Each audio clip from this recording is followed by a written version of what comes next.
ಮತ್ತೊಂದು ಕಡೆ ಇಪಿಎಫ್ಒ ಸೊಸೈಟಿಯಲ್ಲಿ ಸುಮಾರು 70 ಕೋಟಿ ರೂಪಾಯಿ ವಂಚನೆ ಆಗಿರುವ ಪ್ರಕರಣಕ್ಕೆ ಸಂಬಂಧಪಟ್ಟ ಹಾಗೆ ಪೊಲೀಸ್ ವಿಚಾರಣೆಯ ಸಂದರ್ಭದಲ್ಲಿ ಆರೋಪಿಗಳ ನೌಟಂಕಿ ಆಟ ಮುಂದುವರೆದಿದೆ. ನನಗೇನೂ ಗೊತ್ತಿಲ್ಲ ಅಂತ ಹೇಳ್ತಾ ಇದ್ದಾರಂತೆ ಆರೋಪಿಗಳು. ಸಿಇಒ ಗೋಪಿನಾಥ್ ಮತ್ತೆ ಮತ್ತೋರ್ವ ಅಕೌಂಟೆಂಟ್ ಇಬ್ರು ಸೇರಿ ಮಾಡಿರುವಂತ ಒಂದು ಗೋಲ್ಮಾಲ್ ಇದು ಅನ್ನುವಂಥದ್ದು ಗೊತ್ತಾಗಿತ್ತಲ್ವಾ. ಆರೋಪಿಗಳ ಬಗ್ಗೆ ಈಗ ಗೋಪಿನಾಥ್ ಬಹಳ ಅಸ್ಪಷ್ಟವಾದಂತ ಮಾಹಿತಿಯನ್ನ ಕೊಡ್ತಾ ಇದ್ದಾರೆ. ಅಕ್ರಮದ ರಹಸ್ಯವನ್ನ ಸಿಇಒ ಗೋಪಿನಾಥ್ ಈಗ ಆಲ್ರೆಡಿ ಪೊಲೀಸ್ ವಶದಲ್ಲಿದ್ದಾರೆ, ಬಟ್ ಸರಿಯಾಗಿ ಬಾಯ್ ಬಿಡ್ತಾ ಇಲ್ಲ. ಅಕೌಂಟೆಂಟ್ ಲಕ್ಷ್ಮಿ ಹೆಸರಿನಲ್ಲಿ ಕೋಟಿ ಕೋಟಿ ಹಣವನ್ನ ಗುಳುಂ ಮಾಡಲಾಗಿದೆ ಅನ್ನುವಂಥದ್ದು ವಿಚಾರ. ಈ ಮತ್ತೋರ್ವ ಆರೋಪಿಯ ಪತ್ನಿ ಯಾರು ಈ ಲಕ್ಷ್ಮಿ, ಸೊ ಅಕೌಂಟೆಂಟ್ ಪತ್ನಿ ಹೆಸರಿಗೆ 6.5 ಕೋಟಿ ರೂಪಾಯಿಯಷ್ಟು ಹಣ ವರ್ಗಾವಣೆ ಆಗಿದೆ. ಈ ವಂಚನೆ ಪ್ರಕರಣಕ್ಕೆ ಸಂಬಂಧಪಟ್ಟ ಹಾಗೆ ಅಕೌಂಟೆಂಟ್ ಜಗದೀಶ್ ಏನಿದ್ದಾನೆ ಆತ ಕೂಡ ಮಾಸ್ಟರ್ ಮೈಂಡ್ ಅನ್ನುವಂಥದ್ದು ಗೊತ್ತಾಗ್ತಾ ಇದೆ. ಆದರೆ ಆತನ ಪತ್ನಿ ಹೆಸರಲ್ಲಿ ಎಲ್ಲ ವ್ಯವಹಾರಗಳಾಗಿದೆ ಅನ್ನುವಂಥದ್ದು ಗೊತ್ತಾಗ್ತಾ ಇದೆ. ವ್ಯವಹಾರ ಅನ್ನೋಕ್ಕಿಂತ ಅವ್ಯವಹಾರಗಳಾಗಿದೆ. A7 ಈ ಒಟ್ಟು ಪ್ರಕರಣಕ್ಕೆ ಆರೋಪಿ, ಸಂಬಂಧಪಟ್ಟ ಹಾಗೆ ಆರೋಪಿ A7 ಲಕ್ಷ್ಮಿ, ಆಕೆನೂ ಕೂಡ ಬಾಯಿ ಬಿಡ್ತಾ ಇಲ್ಲ ಅನ್ನೋದು. ಅಕೌಂಟೆಂಟ್ ಪತ್ನಿ ಲಕ್ಷ್ಮಿಗೂ ಕೂಡ ಈಗ ಪೊಲೀಸರು ವಿಚಾರಣೆಯನ್ನ ನಡೆಸ್ತಾ ಇದ್ದಾರೆ, ವಿಚಾರಣೆಗೆ ಒಳಪಡಿಸಿದ್ದಾರೆ. ನೋಡಿ ಇವ್ರು ಎಂತ ಐಷಾರಾಮಿ ಜೀವನ, ಇಪಿಎಫ್ಒ ಸಿಬ್ಬಂದಿ ಇಟ್ಟಿರುವಂತಹ ಹಣದಲ್ಲಿ ಎಂತ ಐಷಾರಾಮಿ ಜೀವನ ನಡೆಸ್ತಾ ಇದ್ರು ನೋಡಿ. 4 ಕಾರ್ಗಳಿತ್ತು ಮತ್ತು 5 ಬೈಕ್ಗಳಿದಾವೆ ಲಕ್ಷ್ಮಿ ಹೆಸರಿನಲ್ಲಿ ಅನ್ನುವಂಥದ್ದು ಗೊತ್ತಾಗ್ತಾ ಇದೆ. ಮತ್ತೆ ಕೋಟ್ಯಾಂತರ ರೂಪಾಯಿ ಆಸ್ತಿ ಪಾಸ್ತಿಯನ್ನ ಕೂಡ ಮಾಡ್ಕೊಂಡಿದ್ದಾರೆ ಅನ್ನುವಂಥದ್ದು ಗೊತ್ತಾಗ್ತಾ ಇದೆ. ಲುಕ್ಔಟ್ ನೋಟಿಸ್ ಅನ್ನ ಜಾರಿ ಮಾಡಲಾಗಿದೆ ಯಾರು ಅಕೌಂಟೆಂಟ್ ಜಗದೀಶ್ ವಿರುದ್ಧವಾಗಿ. ಉಳಿದ ಆರೋಪಿಗಳಿಗಾಗಿ ಕಬ್ಬನ್ ಪಾರ್ಕ್ ಪೊಲೀಸರು ಇದೀಗ ಶೋಧ ಕಾರ್ಯವನ್ನ ನಡೆಸ್ತಾ ಇದ್ದಾರೆ.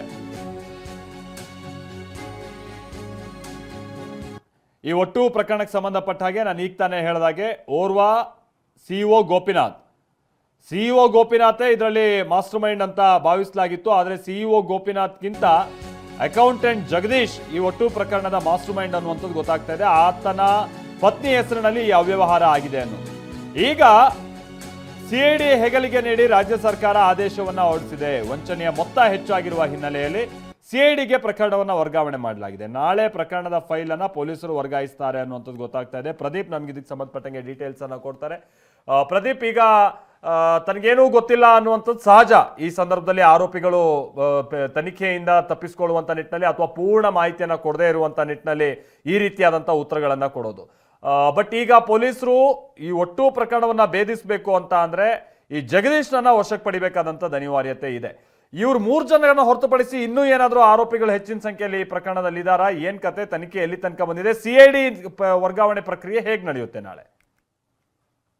ಖಂಡಿತ ಮಾಲ್ತೇಶ್, ಈ ಒಂದು ಪ್ರಕರಣ ಏನಿದೆ, ಇಪಿಎಫ್ ಸಿಬ್ಬಂದಿಗಳೇ ಸೇರಿಕೊಂಡು ಮಾಡ್ಕೊಂಡಿದ್ದಂತಹ ಒಂದು ಕೋಆಪರೇಟಿವ್ ಬ್ಯಾಂಕ್ ನಲ್ಲಿ 70 ಕೋಟಿ ರೂಪಾಯಿ ಹಣವನ್ನ ಸಿಇಒ ಜಗದೀಶ್ ಮತ್ತೆ ಸಿಇಒ ಗೋಪಿನಾಥ್, ಅಕೌಂಟೆಂಟ್ ಜಗದೀಶ್ ಸೇರಿದಂತೆ ಸುಮಾರು 7 ರಿಂದ 8 ಆರೋಪಿಗಳು ಎಲ್ಲರೂ ಸಹ ಎಲ್ಲವನ್ನು ಅಮೌಂಟ್ನೆಲ್ಲ ತಮ್ಮ ಅಕೌಂಟ್ಗಳಿಗೆ ವರ್ಗಾವಣೆ ಮಾಡಿಕೊಂಡು ವಂಚನೆಯನ್ನ ಮಾಡಿದ್ರು. ಈ ಪ್ರಕರಣ ಸಂಬಂಧ ಕಬ್ಬನ್ ಪಾರ್ಕ್ ಪೊಲೀಸರು ಸದ್ಯಕ್ಕೆ 2 ಬಂಧಿಸಿ ವಿಚಾರಣೆ ನಡೆಸ್ತಾ ಇರುವಂತದ್ದು. ಅದರಲ್ಲಿ ಸಿಇಒ ಗೋಪಿನಾಥ್ ಮತ್ತು ಅಕೌಂಟೆಂಟ್ ಆಗಿರುವಂತಹ ಜಗದೀಶ್ ಅವರ ಪತ್ನಿ ಏನಿದ್ದಾರೆ ಲಕ್ಷ್ಮಿ ಅಂತ, ಆಕೆ ಏನಂದ್ರೆ ಈಕೆಯ ಅಕೌಂಟ್ಗೆ ಮಾತ್ರ ಜಗದೀಶ್ ತನ್ನ ಈ ವಂಚನೆ ಅಮೌಂಟ್ ಎಲ್ಲವನ್ನು ಸಹ ಆಕೆಯ ಅಕೌಂಟ್ಗೆ ವರ್ಗಾವಣೆ ಮಾಡಿದ್ದ. ಜೊತೆಗೆ ಆಕೆಯ ಹೆಸರಲ್ಲಿ ಸಾಕಷ್ಟು ಆಸ್ತಿಗಳನ್ನು ಮಾಡಿದ್ದ ಅಂತ ಪೊಲೀಸರಿಗೆ ತನಿಖೆಯಲ್ಲಿ ಗೊತ್ತಾಗಿರುವಂತದ್ದು. ಹೀಗಾಗಿ ಸದ್ಯಕ್ಕೆ ಈ ಪ್ರಕರಣ ಹೆಚ್ಚು ಅಮೌಂಟ್ ಅಂದ್ರೆ 6 ಕೋಟಿಗಿಂತ ಹೆಚ್ಚು ಮೌಲ್ಯದ ವಂಚನೆ ಆಗಿರೋದ್ರಿಂದ ಸಿಐಡಿಗೆ ವರ್ಗಾವಣೆ ಮಾಡಿ ರಾಜ್ಯ ಸರ್ಕಾರ ಆದೇಶವನ್ನು ಹೊರಡಿಸಿದ್ದು, ನಾಳೆ ಅಧಿಕೃತವಾಗಿ ಕೇಸ್ ಫೈಲ್ ಕೂಡ ಸಿಐಡಿಗೆ ಹೋಗಲಿದೆ. ಅಲ್ಲಿ ಮತ್ತೊಂದು ಟೀಮ್ ರಚನೆಯಾಗಿ ಮತ್ತಷ್ಟು ತನಿಖೆ ಆಗಲಿದೆ. ಆದ್ರೆ ಈಗ ಸದ್ಯಕ್ಕೆ 2 ಮಾತ್ರ ಅರೆಸ್ಟ್ ಆಗಿದ್ದು. ಜಗದೀಶ್ ಅಕೌಂಟೆಂಟ್ ಇದ್ದೇನೆ,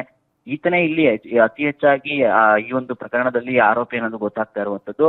ಹೀಗಾಗಿ ಆತನ ಹುಡುಕಾಟವನ್ನ ಪೊಲೀಸರು ಮುಂದುವರಿಸಿದ್ದು, ಆತನಿಗಾಗಿ ಲುಕೌಟ್ ನೋಟಿಸ್ ಅನ್ನು ಕೂಡ ಜಾರಿಗೊಳಿಸಿದ್ದಾರೆ. ಯಾಕಂದ್ರೆ ಆತ ವಿದೇಶಕ್ಕೆ ಪರಾರಿ ಆಗಿರ್ಬೋದು ಅಥವಾ ಪರಾರಿ ಆಗುವ ಸಾಧ್ಯತೆಗಳು ಅನುಮಾನ ಇರೋದ್ರಿಂದಾಗಿ ಈತನ ವಿರುದ್ಧ ಲುಕೌಟ್ ನೋಟಿಸ್ ಅನ್ನು ಜಾರಿಗೊಳಿಸಿದರೆ. ಜೊತೆಗೆ ಇನ್ನೂ ಹಲವಾರು ಆರೋಪಿಗಳು ಈ ಕೇಸ್ನಲ್ಲಿದ್ದು ಅವ್ರಿಗೂ ಸಹ ಪೊಲೀಸರು ಹುಡುಕಾಟವನ್ನ ನಡೆಸ್ತಾ ಇದ್ದಾರೆ. Maltesh, thank you Pradeep.